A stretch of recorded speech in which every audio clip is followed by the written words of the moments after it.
জুলাই বিপ্লবের মাধ্যমে আমরা নতুন বাংলাদেশের স্বপ্ন দেখছি।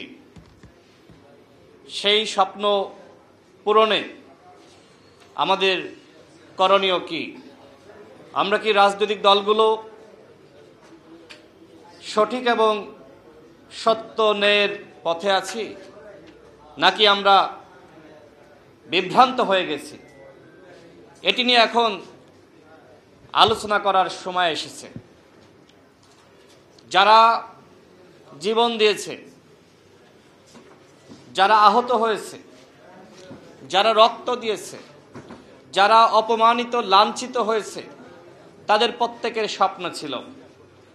স্বপ্ন ছাড়া কেউ রাজপথে নামে নাই। আমরা সবাই স্বপ্ন দেখতে ভালোবাসি, কিন্তু আমার প্রশ্ন হলো, সেই স্বপ্নের বাস্তবায়ন কেন হয় না? এদেশে 90-এ গণঅভ্যুত্থান হয়েছে, ফখরুদ্দিন মঈনুদ্দিনের বিরুদ্ধে আন্দোলন হয়েছে, এদেশে ৭১-এর মহান মুক্তিযুদ্ধ হয়েছে, ৬৯-এর গণঅভ্যুত্থান হয়েছে, হাসিনার বিরুদ্ধে আমরা ১৬ বছর লড়াই করেছি। কিন্তু আমার প্রশ্ন হলো যে প্রত্যেকটা লড়াই শেষে যখন গড়ার প্রশ্ন সামনে আসে, তখন কেন এত বিভাজন, কেন এত অনৈক্য, কেন এত মতপার্থক্য? পৃথিবীতে যে দেশগুলো গণঅভ্যুত্থানের পরে কিংবা বিপ্লবের পরে উন্নত সমৃদ্ধ হয়েছে, সেই দেশে জাতীয় ঐক্য ছিল, সেই দেশে পারস্পরিক বোঝাপড়া ছিল। যে দেশগুলো উন্নত হয়েছে, সেই দেশগুলোর জনগণের মধ্যে বোঝাপড়া ছিল।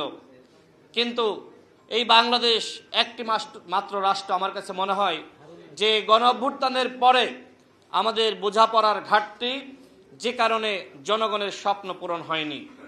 আমরা জুলাইয়ের সাথে গাদ্দারি করি নাই, বরং এই উপদেষ্টা পরিষদে কতিপয় ব্যক্তিকে নিয়োগ দিয়ে নাহিদ ইসলামরা জুলাইয়ের সঠিক ব্যবহার করে নাই। আমি বলছি না তারা গাদ্দারি করেছে, কারণ তারা জুলাই বিপ্লবের মহানায়ক, তারা ভুল করেছে।